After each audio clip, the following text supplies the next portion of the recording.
কেউ তোমার সুন্দর করিয়া কুসুম কুসুম গরম পানি দিয়ে তোমার গোসল করাবে, কত মায়া। তোমার লাশটা যেন আঘাত না পায়, সবাই তোমার ধরবে, কত মায়া।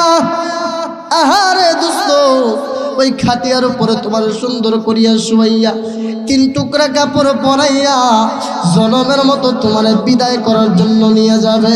তোমার ডানে ধরবে তোমার ভাই, তোমার বামে ধরবে তোমার দুস্তরা, তোমার পিছনে ধরবে তোমার ছেলেমেয়েরা, সবাই তোমার একত্রিত করিয়া জানাজার দিকে যখন নিয়ে যাবে, তুমি নজর করে তাকাইয়া দেখবা মৃত্যুবরণ করার পরবর্তীতে আমি বাড়িতে দেখলাম হাজার হাজার মানুষ।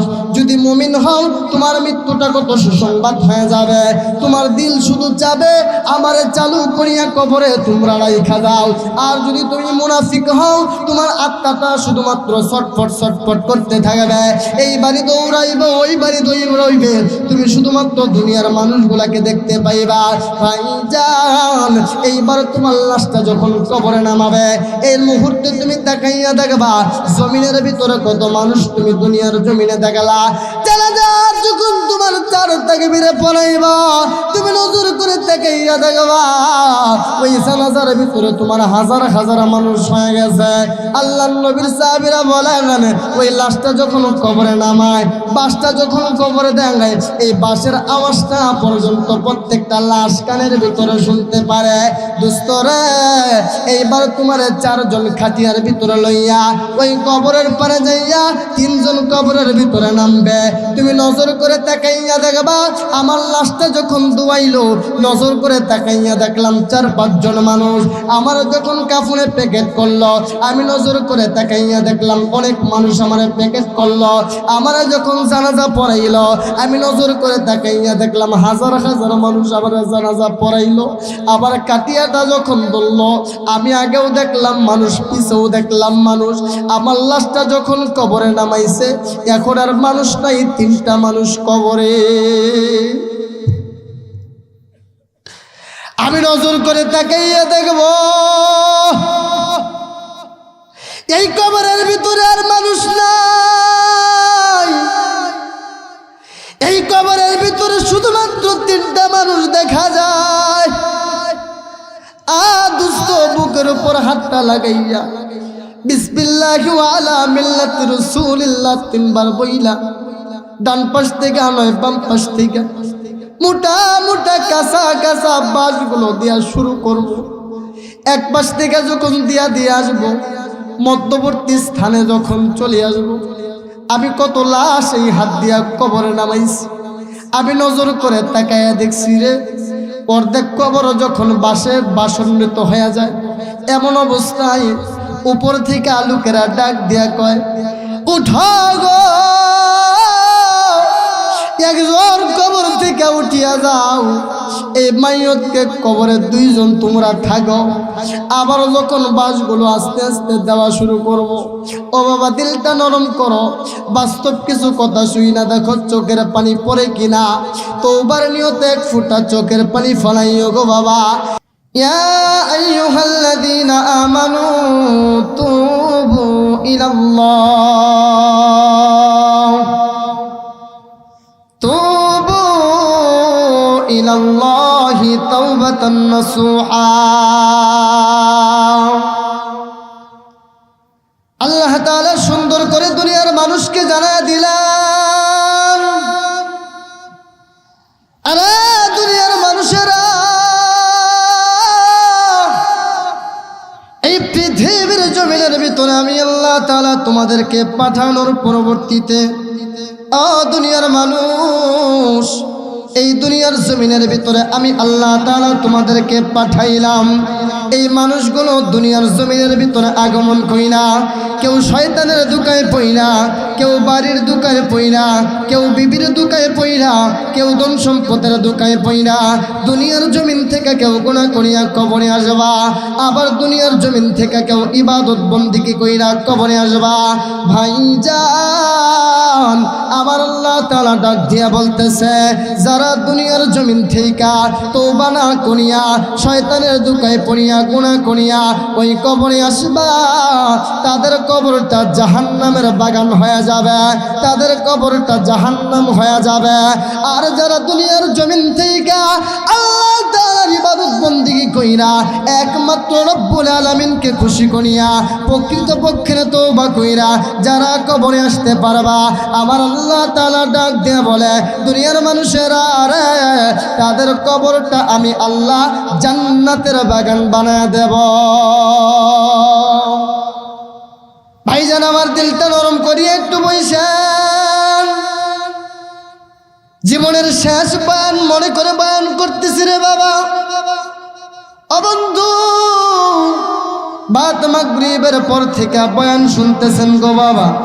ভাইজান, এবার একটু দিলটা নরম করিয়া নিজের মাথা থেকে পা পর্যন্ত নিজে একটু চিন্তা কইরা, নিজের হাতটার দিকে তাকাইয়া, নিজের চোখটার দিকে তাকাইয়া, নিজের জবানটার দিকে তাকাইয়া, নিজের পুরাটা বডির দিকে নিজে একটু কল্পনা করিয়া একটু চিন্তা কইরা দেখেন, ওই কবরের বাসিন্দা তো আমিও হতে পারি, ওই কবরের বাসিন্দা তো আপনিও হতে পারেন। আরে দোস্ত রে, ওই কবরের বাসিন্দা হওয়ার আগে কবরের জন্য আপনি আমি কি বুঝি করলাম, ওই কবরের বাসিন্দা হওয়ার আগে আমি আপনি কবরের জন্য কি সামানা বানাইলাম। ও দোস্ত, একটু দিলটা নরম কইরা বইস, আমি অল্প সময়ে বয়ানটা শেষ করে দেব। দেখবো ময়দানের ভিতরে এক ফোঁটা চোখের পানি ওই কবরের জন্য কে ফালাইবা। আমি তাকাইয়া দেখবো ময়দানের ভিতরে এক ফোঁটা চোখের পানি ওই আখিরাতের জন্য কে ফালাইবা। ভাইজান রে, আল্লাহ তাআলা তো সুন্দর করে ডাক দিয়া বললেন, দুনিয়ার জমিনের ভিতরে মানুষগুলো বানানোর পরবর্তীতে এই মানুষগুলো শয়তানের দুকায় পইরা, এই মানুষগুলো বাড়ির মায়ায় পইরা, এই মানুষগুলো জমির মায়ায় পইরা, এই মানুষগুলো টাকার মায়ায় পইরা এই জমিনের ভিতরে তারা কত পরিমাণের গুনাহ করবে। আমার আল্লাহ তাআলা ডাক দেয়, ওই দুনিয়ার মানুষেরা রে, ওই কবরের আসার আগে যদি খালেস দিলে তওবা করিয়া কবরে আসতে পারো রে, প্রত্যেকটা বান্দাকে আমার আল্লাহ এই তওবাটা কবুল করিয়া জান্নাতের মালিক বানায় দিবেন। ভাইজান, আবার সাহাবায়ে কেরাম তওবা করছেন, তাদের তওবাটা কেমন তওবা? ও দোস্ত, তাদের তওবা আমার আল্লাহ আসমানের ভিতরে কবুল করে নিছে। তারা তওবা করছে জমিনের ভিতরে, তাদের তওবা আমার আল্লাহ আরশের ভিতরে কবুল করিয়া নিছে। আমি আপনি তওবা করি, তাদের তওবাটাও তওবা, আমার আপনার তওবাটাও তওবা। পৃথিবীর জমিনের ভিতরে তারা তওবা করার পরে গুনার দিকে অনুতপ্ত হয়েছে, গুনার দিকে চোখের পানি ফলাইছে, ওই গুনাহ থেকে বেঁচে থাকার চেষ্টা করেছে। কিন্তু আমি আপনি তওবা করি, এখন তওবা করার পরে 5 মিনিট পরে আবার গুনার ভিতরে লিপ্ত হইয়া যায়, এখন তওবা করার পরে একটু পরে গুনার ভিতরে লিপ্ত হইয়া যায়। আমার আল্লাহ ডাক দেয়, কই দুনিয়ার মানুষেরা, এই জমিনের ভিতরে গুনাহ করার পরে যদি খাঁটি দিলে তওবা করতে পারো, আমার আল্লাহ কেমন রহমান, আমার আল্লাহ কেমন রহমান, আমার আল্লাহ কেমন দয়ার সাগর। পৃথিবীর জমিনের ভিতরে আল্লাহর মতো দয়ার সাগর জমিনের ভিতরে কেউ নাই। ভাইজান, দিলটা নরম হবে তাদের, আজকে তওবা কবুল হবে যাদের, চোখ দিয়ে পানি আসবে তাদের, আজকে গুনাহ মাফ হবে যাদের। ভাইজান রে, আখিরি বয়ানের আগে আমি ছোট্ট মানুষের কথাগুলো শুনি না। দেখো ময়দানের ভিতরে এক ফোঁটা চোখের পানি তুমি আমি ফলাইতে পারি কিনা। সাহাবায়ে কেরাম কেমন করে তওবা করেছে, তাদের তওবা আমার আল্লাহ আসমানে কবুল করে নিছে।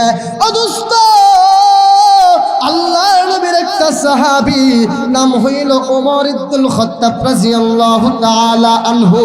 আপনারা তো জানেন ওমর রাদিয়াল্লাহু তাআলা আনহু পৃথিবীর জমিনের ভিতরে গরম মাপের একটা সাহাবী ছিল।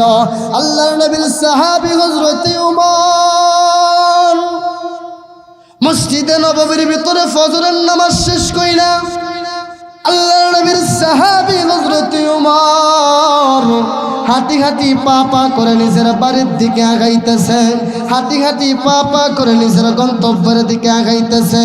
ভাইজান, আপনাদের তো জানা আছে উমর রাদিয়াল্লাহু তাআলা আনহু একটা পাষাণ দিলের সাহাবী ছিল। উমর রাদিয়াল্লাহু তাআলা আনহুর দিলটা এত পরিমাণের নরম ছিল না।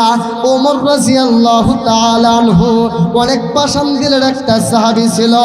উমর রাদিয়াল্লাহু তাআলা আনহুর চোখ দিয়া কখনোই কোনো কারণে পানি বের হইতো না।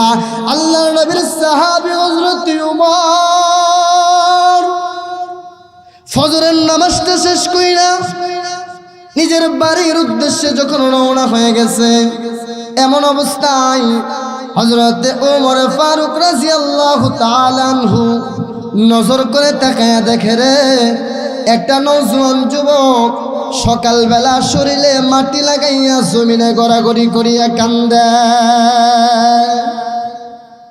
আল্লাহর নবীর সাহাবী হযরত উমর ডাক দিয়ে কই, যুবক, কার তোমার সাহস হইছে রে যুবক, এই মদিনার জমিনের ভিতরে তোমার গায়ে হাত উঠায়? ও যুবক, কেন তুমি এই সকালবেলা চোখের পানি ফেলায় কান্না করতেছ, শরীরে মাটি লাগাইয়া কান্না করতেছ?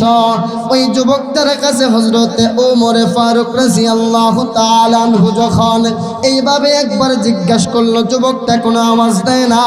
এইভাবে দুইবার জিজ্ঞাসা করলো, যুবকটা কোনো কথা বলে না।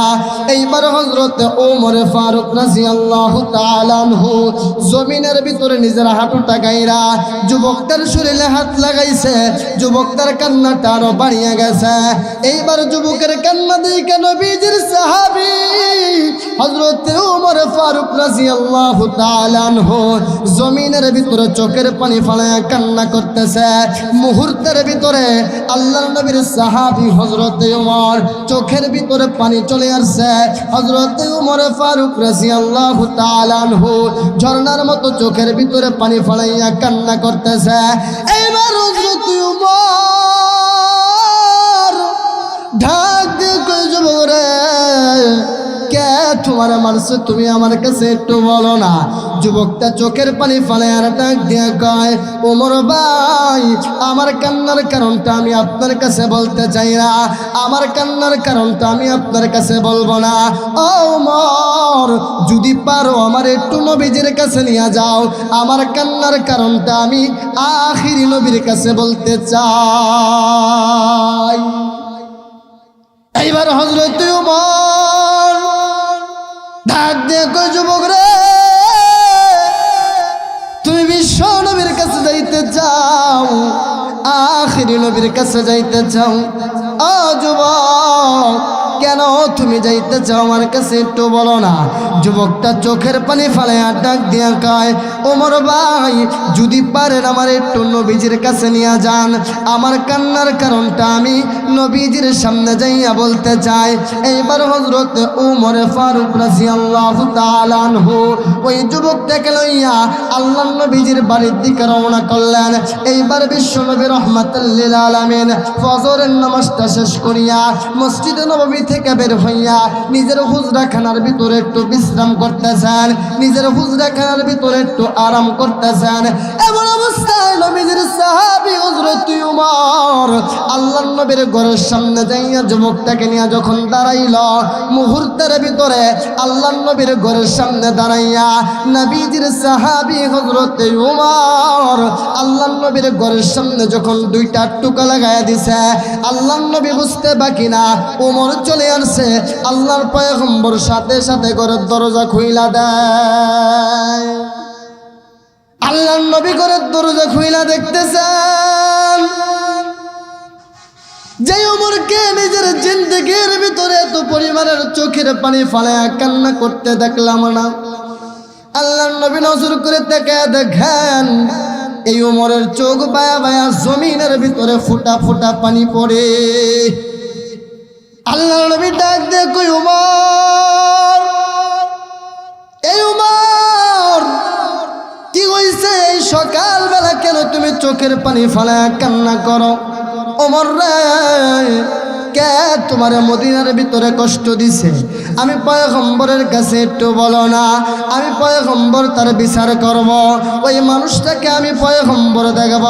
ও ওমর, কে তোমার কষ্ট দিছে তুমি আমার কাছে একটু বলো। হযরতে ওমর ফারুক রাদিয়াল্লাহু তাআলা আনহু ডাক দিয়া কয়, নবীজি গো, আমারে কেউ মারে নাই, আমারে কেউ আঘাত করে নাই। আল্লাহর নবী ডাক দিয়া কয়, তাহলে কেন চোখের পানিটা ফালাও?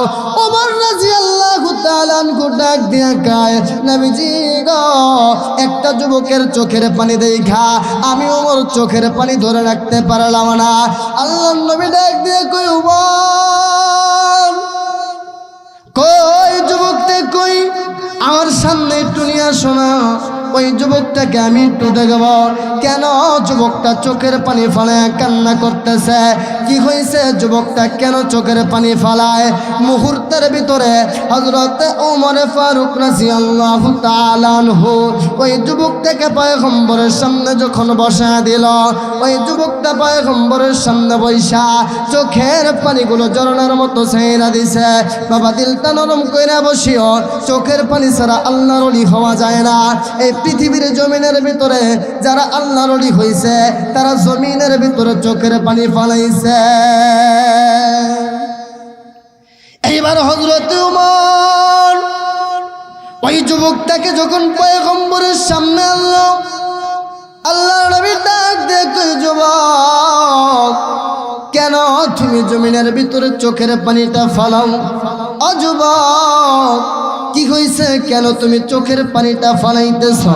যুবকটা ডাক দিয়া কয়, নবীজি গো, আমি পৃথিবীর জমিনের ভিতরে এমন একটা গুনাহ করছি, এমন গুনার ভিতরে আমি নিজের জীবনটারে জর্জরিত করছি। নবীজি গো, আমার আল্লাহ আমার গুনাহ কোনো সময় মাফ করবে না, আমার জন্য জাহান্নাম নির্ধারিত হয়ে গেছে। আল্লাহ নবী ডাক দিয়ে কয়, যুবক জমিনের ভিতরে তুমি কি পরিমাণের গুনাহ করছ? যুবক রে, তোর গুনাহ কি আসমানের সম পরিমাণ হয়েছে কিনা? যুবকটা ডাক দিয়ে কয়, ইয়া রাসূলুল্লাহ, ইয়া হাবিবাল্লাহ, আমার দিল সাক্ষী দেয় আমার গুনাহ আসমানের সম পরিমাণ হয়ে গেছে।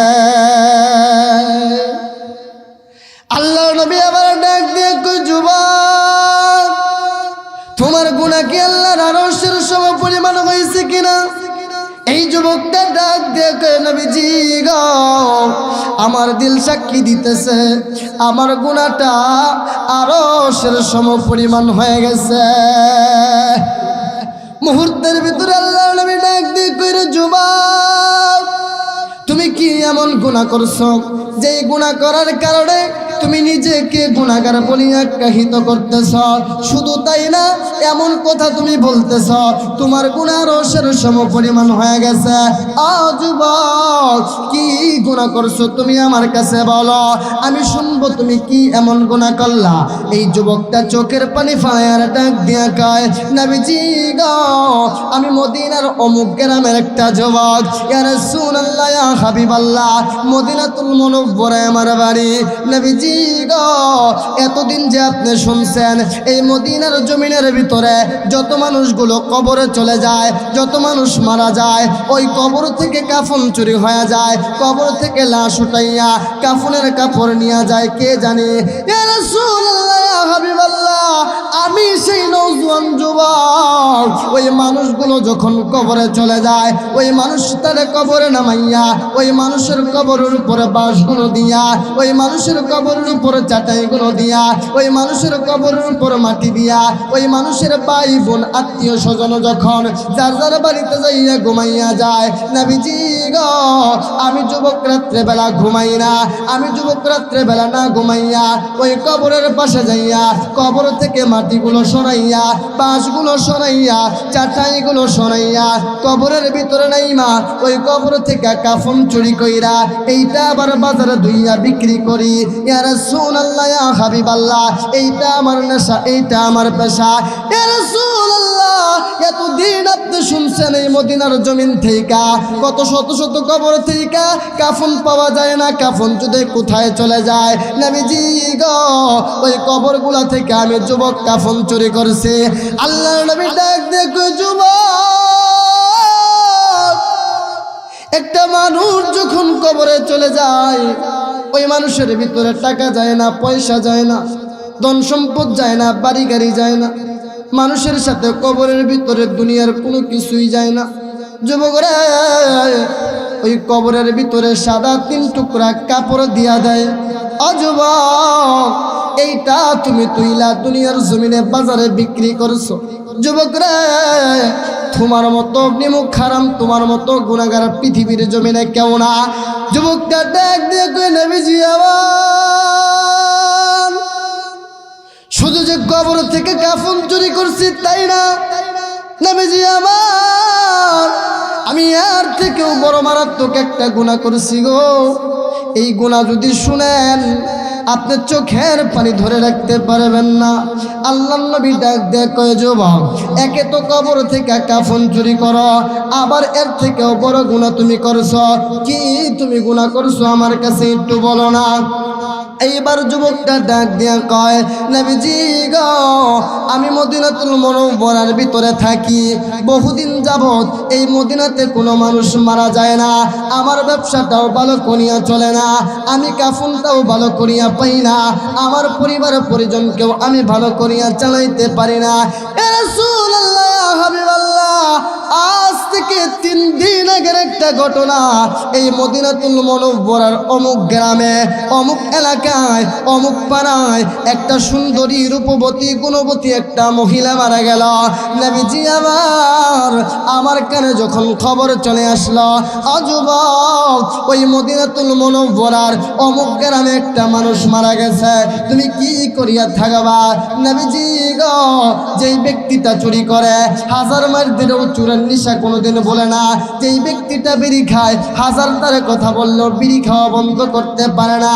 নবীজি আমার কানে যখন খবর চলে আসলো, ওই মদিনার জমিনের ভিতরে অমুক গ্রামে, অমুক এলাকায় একটা মহিলা মারা গেছে, আমি আর ঘরের ভিতরে বসে থাকতে পারলাম না। আমি ঘরের ভিতরে বসে না থাইকা ওই মহিলার বাড়িতে যাইয়া, ওই মহিলার এলাকায় যাইয়া মহিলার জানাজার ভিতরে সুন্দর করিয়া শরীক হইলাম, মহিলার দাফন কাফনে সুন্দর করিয়া শরীক হইলাম। ইয়া রাসূলুল্লাহ, ইয়া হাবিবাল্লাহ, আমি আমার নিজের হাতে কবরের ভিতরে ওই মহিলার লাশটা পর্যন্ত নামাইলাম। নবীজি আবার এই লাশটা আমি কবরে নামাইয়া, এই লাশের উপর বাঁশগুলো দিয়া, চাটাইগুলো দিয়া, লাশের উপর মাটিগুলো দিয়া আমি যুবক ওই কবর থেকে যখন বিদায় হইয়া চলে আসলাম, নবীজি আবার আমি নজর করে তাকাইয়া দেখলাম ওই কবরের আশেপাশে কেউ নাই। আমি যুবক, আমি আমার গন্তব্যে না যাইয়া ওই কবরের পাশে এক সাইডে আমি দাঁড়ায় রইলাম। আমি রাতের অপেক্ষা করতেছিলাম, কখন রাত হয়ে যাবে আমি আমার কাজটা শুরু করে দেব। ইয়া রাসূলুল্লাহ, ইয়া হাবিবাল্লাহ, গভীর রাত যখন হয়ে গেল, আমি নজর করে তাকাইয়া দেখলাম আমার ডানে কেউ নাই, বামে কেউ নাই। আমি নজর করে তাকাইয়া দেখলাম এই মেয়েটার মা ঘুমায়, এই মেয়েটার ভাই ঘুমায়, এই মেয়েটার বোন ঘুমায়, এই মেয়েটার আত্মীয় স্বজন সবাই ঘুমায়। আমি নজর করে তাকাইয়া দেখলাম কবরের আশেপাশে কেউ নাই। নবীজি গো, ওই কবরের পাশে আমি সুন্দর করিয়া দাঁড়াইয়া কোদাল দিয়া কবরের মাটিগুলো সরাইয়া, চাটাইটা সরাইয়া, বাঁশগুলো সরাইয়া আমি যুবক ওই মেয়ের কবরের ভিতরে নাই মাজাই। ইয়া রাসূলুল্লাহ, ইয়া হাবিবাল্লাহ, আমার প্রতিদিনের নেশার পেশা হইল ওই কবর থেকে কাফন নিয়ে বাড়িতে চলে যাওয়া। আমি কখনো কোনোদিন লাশের দিকে তাকাই না। নবীজি আমার আমি যখন টাইনা কবর থেকে কাফনের কাপড়গুলো খুলতেছিলাম, কাফনের কাপড়গুলো যখন খুইলা আমি যখন নিয়ে চলে আসব, মুহূর্তের ভিতরে শয়তান আমারে ধোঁকা দিয়া ডাক দিয়া কয়, যুবক, তুমি তো কাফন নিয়ে চলে যাইতেছ, একটু নজর করিয়া তাকাইয়া দেখো না, এই মেয়েটার চেহারাটা বড় সুন্দর, এই মেয়েটার চেহারাটা বড় মায়ার, এই মেয়েটা কত সুন্দরী। যুবক রে, এই মদিনার জমিনের ভিতরে এর চেয়ে সুন্দরী আর কোনো মেয়ে নাই, এর চেয়ে রূপবতী আর কোনো মেয়ে নাই, এর চেয়ে গুণবতী আর কোনো মেয়ে নাই। যুবকরা, যদি তুমি চাও এই মেয়েটার সাথে কবরের ভিতরে আজকে জিনায় জড়াইতে পারো গো, আজকে বাধা দেওয়ার মতো কেউ নাই। যুবকটা এবার ডাক দিয়ে কই, নবী আমার, আমি কাফনের কাপড়গুলো একসাথে রাইখা মেয়েটার চেহারার দিকে যখন মায়ের নজরে তাকাইলাম, আমি নজর করে তাকে দেখি মেয়েটার চেহারাটা পূর্ণিমার চাঁদের মতো চমকাইতেছে। শয়তান আমার ধোঁকা দিয়া ডাক দিয়ে কইরে, যুবক, এই মেয়েটা হাত লড়াইতে পারে না, এই মেয়েটা পা লড়াইতে পারে না, এই মেয়েটা জবান দিয়া কথাও বলতে পারে না। ও যুবক, এই মেয়ের সাথে যদি জিনায় জড়ায় যাও, আজকে বাধা দেওয়ার মতো তামাম পৃথিবীর জমিনে কেউ নাই। যুবকটা ডাক দিয়ে কই, নবী আমার, আমি যুবক নিজেকে ধরে রাখতে পারলাম না, কুকুরের মতো, জানোয়ারের মতো, হাইওয়ানের মতো আমি যুবক ওই মেয়েটার লাশের উপর ঝাঁপাইয়া পড়লাম। একবার চিৎকার মেরে বলেন না নাউজুবিল্লাহ। এইবার যুবকটা ডাক দিয়ে কই, ইয়া রাসূলুল্লাহ, ইয়া হাবিবাল্লাহ, আমি আমার জাপানোর কাজ শেষ করে যখন কবর থেকে উঠে আসব, এমন অবস্থায় আমি কুদরতিভাবে পিছন থেকে একটা আওয়াজ শুনতেছি। মনে হয় আমার আল্লাহ এই মেয়েটার জবান আসমান থেকে খুইলা দিছে। একবার চিৎকার মেরে বলেন না আল্লাহু আকবার। হয় না একটু আওয়াজ করে বলেন না আল্লাহু আকবার। ও মুসলমান, আরেকবার জবান খুলে আরেকবার উচ্চ আওয়াজে ডাক দেন না আল্লাহু আকবার। এই যুবকটা ডাক দিয়ে কই, নবী আমার আল্লাহ, আমার দিলের ভিতরে মনে হইল আসমান থেকে মেয়ের জবানটা কুদরতিভাবে খুইলা দিছি। মেয়েটা পিছন থেকে ডাক দেয় আর ডাক দিয়ে কই, যুবক রে, আমার বাইরা বোনেরা, আমার আত্মীয় স্বজনেরা আমার সুন্দর করিয়া জানাজা পড়াইয়া, আমার সুন্দর করিয়া দাফন করাইয়া, আমার সুন্দর করিয়া আতর সুরমা লাগাইয়া, 3 টুকরা কাপড় পরাইয়া আমার কবরের ভিতরে সুন্দর করিয়া রাইখা গেল। যুবক, দুনিয়ার জমিনের ভিতরে এই চেহারাটা আমি পৃথিবীর কারো মানুষকে দেখাই নাই। দুনিয়ার জমিনের ভিতরে আল্লাহর রাসূলের সুন্নতের অনুসরণ ছাড়া অন্য কোনো কিছু করি নাই। যুবক রে, তুমি আমার কবর থেকে কাফনগুলো খুললা, আবার আমার কবরের ভিতরে নাপাক বানায় গেলা। ও যুবক, তুমি একটু শুনিয়া লও না রে, কাল কিয়ামতের কঠিন ময়দানে আমার কবরের ভিতরে জিনা করার কারণে আজকে তোরে হাত দিয়া বাধা দিতে পারলাম না, আজকে তোরে আমি পা দিয়া বাধা দিতে পারলাম না, আজকে তোরে আমি জবান দিয়া বাধা দিতে পারলাম না। যুবক রে, তুমি শুনিয়া লও, কাল কিয়ামতের কঠিন ময়দানে আল্লাহর দরবারে আমি কিন্তু তোর বিরুদ্ধে নালিশ করব। দেখেন, গুনাহ হওয়ার পরেও কেমন করে তওবা করছে। তওবা করার কারণে আমার আল্লাহ কেমন করে তাদেরকে মাফ করে দিছে। ভাইজান, এইবার এই যুবকটা ডাক দিয়া কয়, নবীজি গো, এই কবর থেকে আমি আবার কাফন রাইখা সব রাইখা যখন চলে আসলাম, এই মুহূর্তের ভিতরে আমার দিলের ভিতরে ভয় হইতেছে। রাস্তা দিয়া যখন চলাফেরা করতে যাই, শুধু আমার দিলের ভিতরে ভয় কখন জানি জাহান্নাম আমাকে ধরে ফেলে। আমি যখন খাবার খাই, আমার দিলের ভিতরে ভয় জাহান্নাম টানিয়া, আমি যখন ঘুমাইতে যাই, আমার দিলের ভিতরে ভয় জাহান্নাম টানিয়া, আমি যখন চলাফেরা করতে যাই, তখনও আমার দিলের ভিতরে ভয় জাহান্নাম টানিয়া।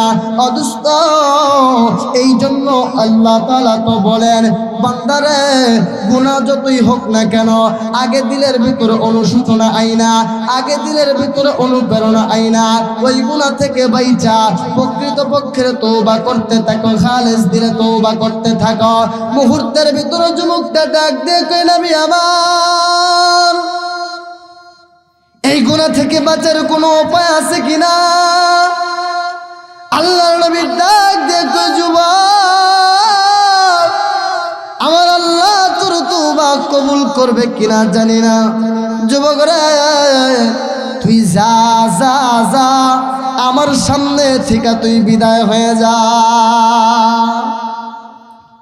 এই যুবকটা যখন আল্লাহর নবীজির সামনে থেকে বিদায় হয়ে গেল, যুবকটা এবার চোখের পানি ফালায়া মদিনার অলিগলি দিয়া হাঁটে আর কান্না করে।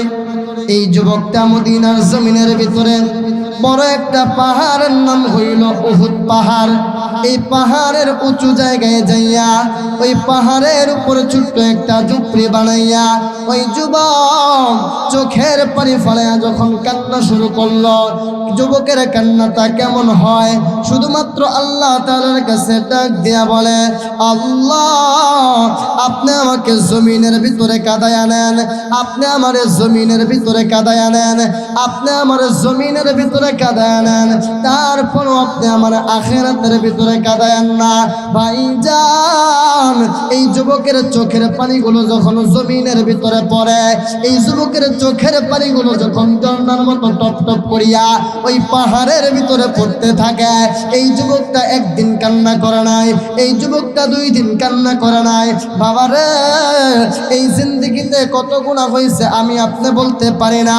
আমি আপনি জমিনের ভিতরে কত গুনাহ করি, একদিনের জন্য আমার আল্লাহ আপনি আমার খানাটাও বন্ধ রাখে না, একদিনের জন্য আমার আল্লাহ আপনি আমার বাতাসটাও বন্ধ রাখে না, একদিনের জন্য আমার আল্লাহ আপনি আমার শ্বাস নিঃশ্বাসটাও বন্ধ রাখে না।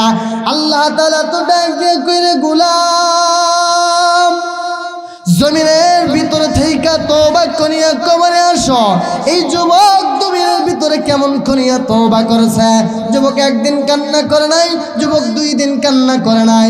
কিতাবের লেখক এইবার সুন্দর করিয়া বলতেছে, এই যুবকটা 41 দিন পর্যন্ত চোখের পানি ফেলাইয়া কান্না করেছে, শরীরের ভিতরে মাটি লাগাইয়া শরীরটা শুকাইয়া কঙ্কালের মতো হয়ে গেছে, পাগুলোর ভিতরে পোকা বাসা বেঁধে ফেলছে, চোখ দিয়ে আর পানি আসে না, টপ টপ করিয়া রক্ত পড়তেছে। তারপরেও যুবকটা ডাক দিয়ে কয়, মালিক আমার, আপনি জমিনের ভিতরে আমার কাঁদাইয়া নেন, আমি জমিনের ভিতরে কাঁদতে যাই, তারপরেও আমি আল্লাহ তাআলার জাহান্নামে যাইতে চাই না।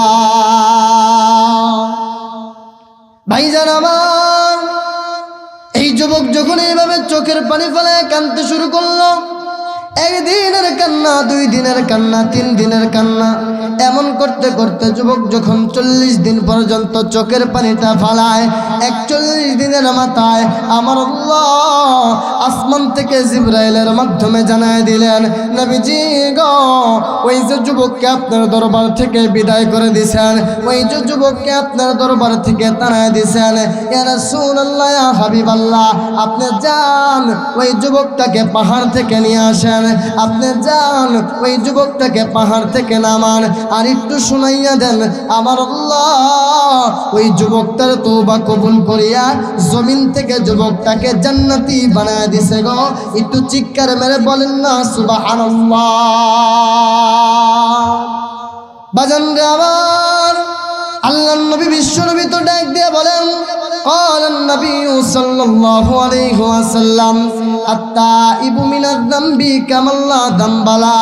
গুনাহগার কোন বান্দা যদি গুনার দিকে অনুতপ্ত হইয়া 1 ফোঁটা চোখের পানি জমিনের ভিতরে ফলাইতে পারে, এই চোখের পানিটা চোখ বাইয়া বাইয়া নাকের ডগায় আসতে দেরি হয়, এই চোখের পানিটা নাকের ডগায় আসার আগে আমার আল্লাহ তাআলা প্রত্যেকটা বান্দাকে নিষ্পাপ মাসুম বাচ্চা বানাইয়া দেয়।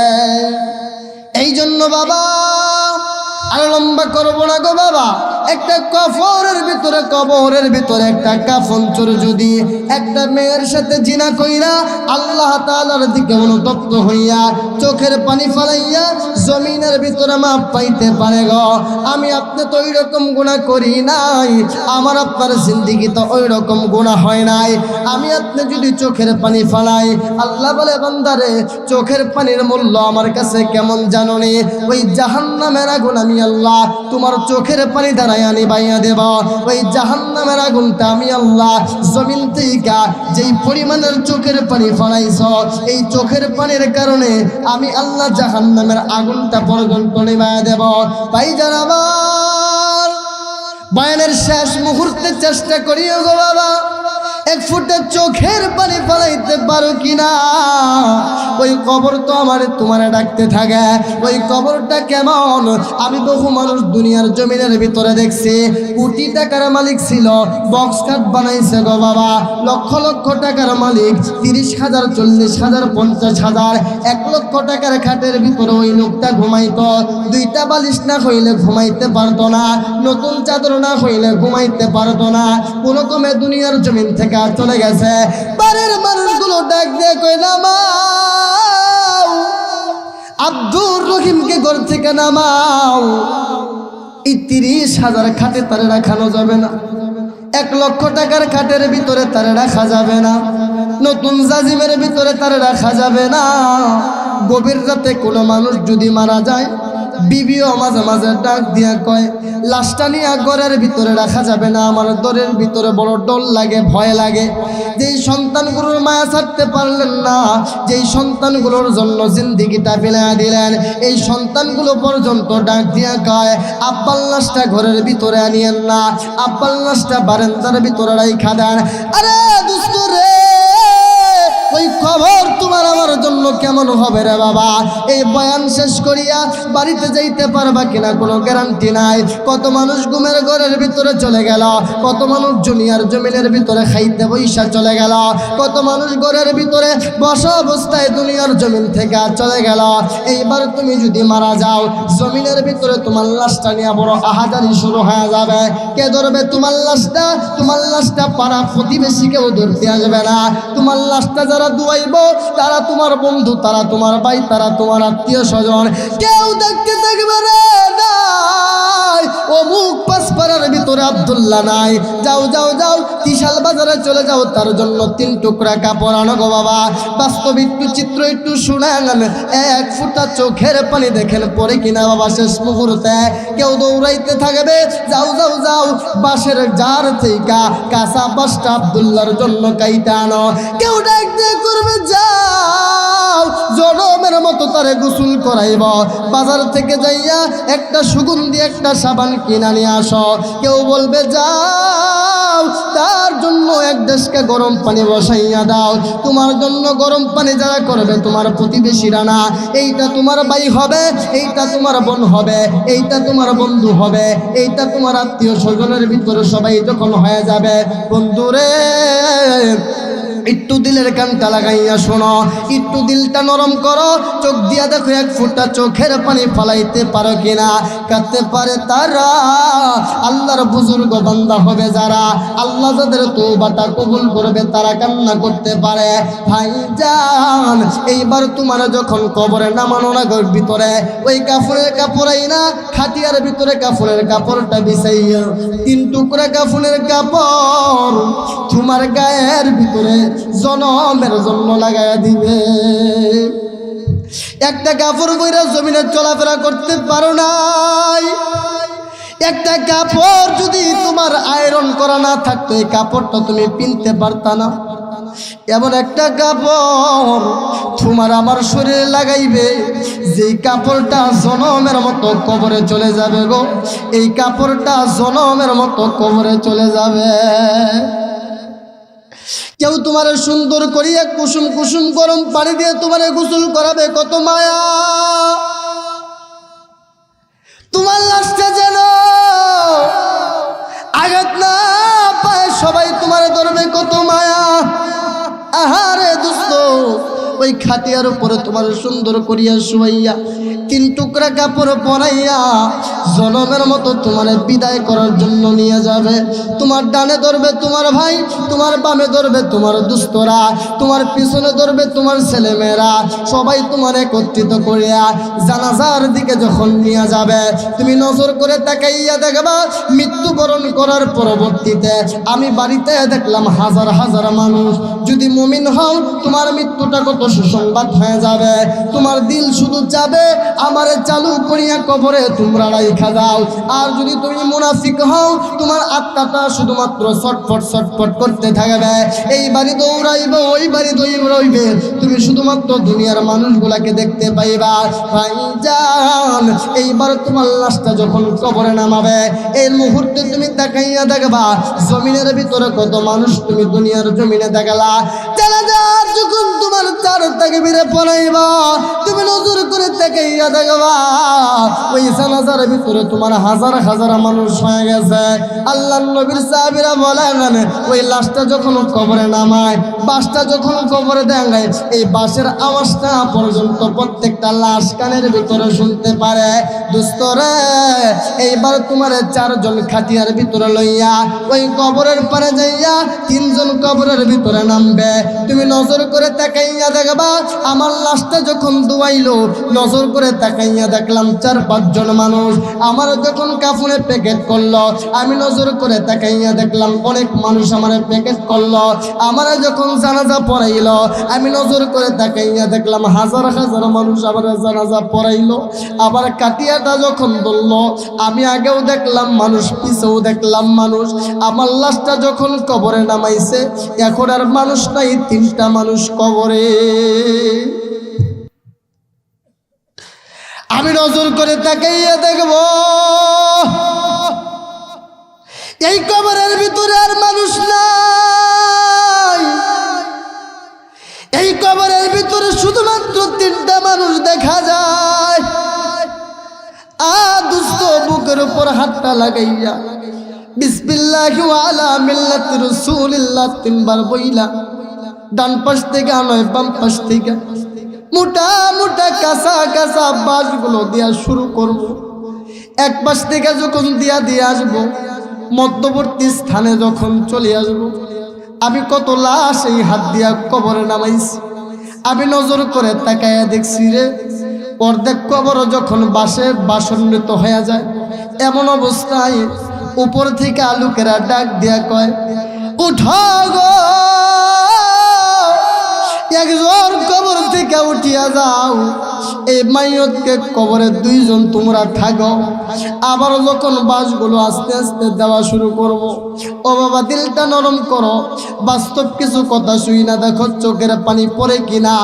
তওবার নিয়তে 1 ফোঁটা চোখের পানি ফলাইও গো বাবা।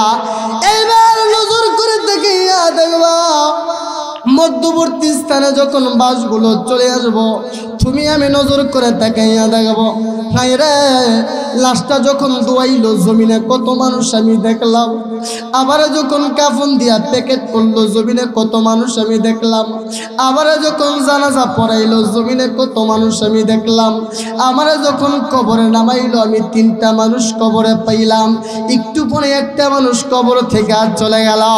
মধ্যবর্তী অবস্থায় যখন বাসটা চলে আসবে আরেকজন ডাক দিয়ে কইব উঠো রে, 2 জন কবর থেকে উঠিয়া যাও, একটা মানুষ কবরের ভিতরে থাকুক রে বাবা। ও বাবা এই কবর তোমার আমার জন্য কতটুকু দূরে, একটু বাঁশবাগানে নজর কইরা তাকাইয়া দেখো। দুনিয়াতে কত বড়াই করছে, কত দাপট দেখাইছে, কবরটা বাইঙ্গা খান খান হয়ে গেছে, কিছুই পাওয়া যায় না, বাঁশগুলো ভালো করিয়া পাওয়া যায় না রে বাবা। ওই কবরের ভিতরে 2টা মানুষ যখন থাকব, একটা মানুষ যখন কবর থেকে চলে আসব, আরেকটা মানুষ যখন কবরের ভিতরে থাকব, বাঁশগুলো দেওয়া যখন প্রায় শেষ হয়ে যাব, মাইয়তটা দেখতে পারবো কবরের ভিতরে এখন একটা মানুষ আছে। এইবার আরেকটা মানুষ যখন ডাক দিয়ে কইব উঠিয়া যাও, ওড়ারে খা কবরের ভিতরে রাইখা ওই শেষের লোকটা পর্যন্ত উঠাল নাই। কই টাকা গেল, কই বাড়ি গেল, কই ক্ষমতা গেল রে, কই দাপট গেল রে? যেই দাপটে তোমার যেই খেলাকারা মানুষ ভয় পাইতো, ওই কবর যদি তোমার আমার জন্য ভালো হয়, কবরটা নাকি আমলের বাগান হয়ে যাবে। আর কবরটা যদি তোমার আমার জন্য না ভালো হয়, ও বাবা হাদিসগুলো বাস্তব বাংলা আমি উপস্থাপনা করতেছি। কবরের পাজরের মাটিগুলো এক পাজের মাটি আরেক পাজরে আইসা তোমার এমন ভাবে এক একটা চাপ মারবো জমিনের ভিতরে। এই চাপ যদি পৃথিবীর জমিনে কাউকে দেখানো হইতো, এই মানুষগুলো সহ্য করতো না। আরে বন্ধু, কবর যদি তোমার আমার জন্য ভালো না হয়, আমার আল্লাহ তোমার আমার কবরের ভিতরে সাপ পাঠায় দেব। দুনিয়ার জমিনে একটা সাপ দেখা তুমি আমি ওই রাস্তা দিয়া যাইতে পারি না। দুনিয়ার জমিনে করে একটা সাপ দেখা তুমি আমি ওই ঘরের ভিতরে ঘুমাইতে পারি না। আল্লাহ নবী ডাক দিয়া বলেন, নেকা আমল যদি ভালো না হয়, ওই কবরে এমন এমন সাপ আসবে, এক একটা টুকুর মারবো 70 হাত মাটির নিচে ডাইবা যাবো। আরে ওই কবরের ভিতরে কেমনে থাকবারে বাবা?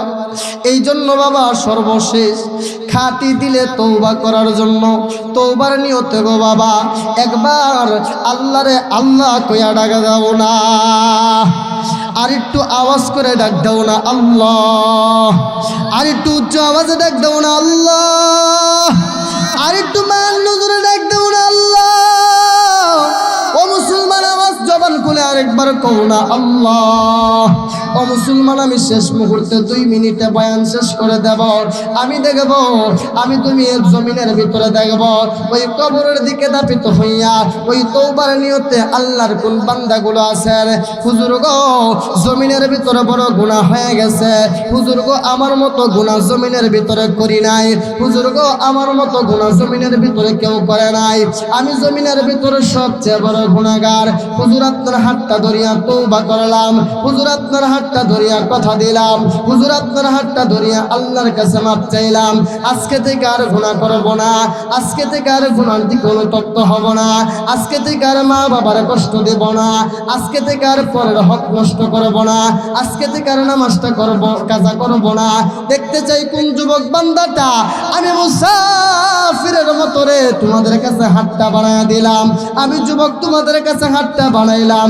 দেখতে চাই কোন যুবক আমার হাতটা ধরিয়া তওবার নিয়তে একটু আসবা। আমি দেখতে চাই কোন বাবাজি তওবার নিয়তে একটু আসবা। বাবারে আয় আয় আয়, আমার নবী মদিনা থেকে দেখতেছে, আমার আল্লাহ আজকে আসমান থেকে দেখতেছে। আমার হাতটা ধরিয়া তওবার নিয়তে একটু আসিয়া না রে বাবা। এই যে আমার একটা বাবা দৌড় মারছে, একটু আসিয়া যাও না রে বাবা। আয় আয় আয়, আল্লাহ আমার বাবাটারে তুমি কবুল করিও, জানে মালে বরকত দান করিও। হাতটা ছাড়িয়েন না বাবা, নাই কি আরেকটা যুবক? আরে দোস্ত, কত পরিমাণের গুনাহ হয়েছে, আরেকটা মানুষ আসতে পারো না রে বাবা? যদি না আসতে পারো, মনে করবা আজকের কপালটা পুড়িয়া গেছে। জমিনে কত মানুষের হাত ধরিয়া কানলাম, জমিনে কত মানুষের পা ধরিয়া কানলাম, নাই কি এদিক দিয়ে কোনো বাবা? আয় আয়, একটু আসেন না বাবা, আল্লাহ আপনাদের তওবা কবুল করবে। একটু উঠেন না গো বাবা, একটা যুবক উঠিয়া যান। আল্লাহ সবাইরে কবুল করে নেওয়ালা। আল্লাহ তুমি যুবকদেরকে কবুল করো। আল্লাহ তুমি তাদেরকে জানে মারে বরকত দান করো। আরে যুবক, ছাত্ররা উইটা যা, উস্তাদটারে জোরে ধরে কান্দ। ভাই যারা আছো, বন্ধুটারে জোরে ধরে কান্দ। বাবা যারা আছো, জোরে ধরে কান্দ। আজকের ময়দানের মতো ময়দান আর কোনোদিন পাইবা না। 1 বছরের ভিতরে কত মানুষকে আমি জমিনের ভিতরে চইলা যাইতে দেখলাম। 1 বছরের ভিতরে জমিনের ভিতরে কত মানুষকে আমি যাইতে দেখলাম। আয়নারে যুবক, আমি তো বিভিন্ন জায়গায় বয়ান করতে যাই। কত যুবক মানুষ কতভাবে বয়ান করে। আয় আয়, আর 2টা যুবক একটু স্টেজের ভিতরে আয় না। আয়নারে আমার আল্লাহ তোদের তওবাগুলা কবুল করিয়ে নেবে। আমার আল্লাহ তোদেরকে জানে মালে বরকত দান করিয়ে দেবে। আয় আয় আয় আয় আয়, একটু তওবা করিয়া যা। কান্নার মজলিসে একটু চোখের বাড়ি বলে যা। আমার আল্লাহরে একটু দেখা, একবার আটটা কইরা ডাক দিয়া কও না আল্লাহ। একবার ডাক দিয়া কও না আল্লাহ। আর গুনাহ করছি, গুনাহ করব না, যত গুনাহ করছি আর গুনাহ করব না। গুনাহ থেকে আল্লাহ মাফ চাইলাম, তওবা আমি করে ফেললাম। আল্লাহ আপনি আমাদেরকে মাফ করিয়া দিয়েন। আর কোনোদিন গুনাহ করব না, আর কোনোদিন নামাজ ছাড়ব না, এই মাটারে কষ্ট দিব না, এই বাবাটারে কষ্ট দিব না। এখনো যারা উঠতে পারলা না, বুঝানি বা কপালটা পুড়িয়া গেছে গো বাবা, একটু চোখের পানি ফালাইয়া আল্লাহরে আরেকবার ডাক দিয়া কও না, আল্লাহ। আমি নিজের হাতে এই সমাজের কত মানুষকে কবরে নামাইছি, বিশেষ কইরা মুসলিম উদ্দিন আমির সাহেব, তারে আমি কবরের ভিতরে নামাইছি, তার মৃত্যুটা পর্যন্ত দেখছি। এই সমাজের কত মানুষকে আমি দেখছি গো বাবা। যুবক, এই মুহূর্তের ভিতরে কত মানুষ দুনিয়ার জমিনে চলে গেছে দেখো ঘরে বাবা। একবার আল্লাহরে ডাক দিয়ে কও না, আল্লাহ। আর একটু আওয়াজ করে ডাক দিয়ে কও না, আল্লাহ। বড় আল্লাহ, জীবনে যত গুনাহ করছি আর গুনাহ করব না, তুমি আল্লাহ মাফ করিয়া দাও। আল্লাহ আমি খাঁটি দিলে তওবা করলাম, আর কোনোদিন নামাজটা কাজা করব না, আর কোনোদিন রোজা কাজা করব না, আর কোনোদিন মা বাবাকে কষ্ট দিব না। আল্লাহ আমি আপনার কাছে তওবা করলাম। আল্লাহ আপনি আমাদের তওবা কবুল করেন, জোরে বলেন আমিন। আলহামদুলিল্লাহ। মেরে ভাই, দোস্ত, বুজুর্গ, আল্লাহ তাআলা সবাইকে কবুল করুক, জানে মালে বরকত দান করুক, সকলে বলেন আমিন। আমরা ইনশাল্লাহ শেষ পর্যন্ত আখিরি বয়ান, আখিরি মোনাজাত করে আমরা ইনশাল্লাহ বাড়িতে যাব। মোনাজাত কেউ না করে বাড়িতে যাব না। আমি যে কথাগুলো বললাম, আল্লাহ তাআলা সর্বপ্রথম আমাকে আমল করার তৌফিক দান করুক, তারপরে আপনাদের সবাইকে আমল করার তৌফিক দান করুক, সকলে বলেন আমিন। ওয়া আখিরি দাওয়ানা আলহামদুলিল্লাহি রাব্বিল আলামিন।